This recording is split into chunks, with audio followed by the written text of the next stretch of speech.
かじれちゃうんですよ。でこれがねせんべいみたいでうめえんだ、人間にとっちゃね。よいしょよいしょ。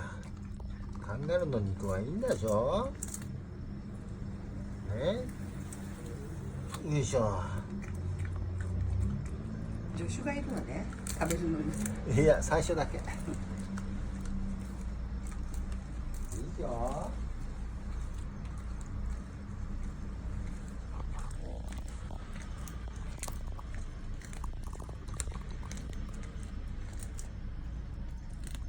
めっちゃ美味しい。美味しいよね。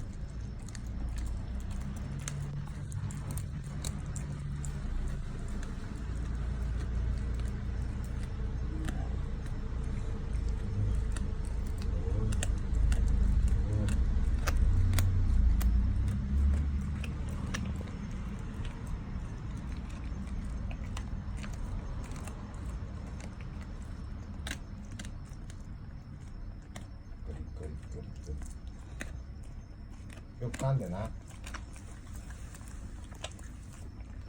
おお、いったいった。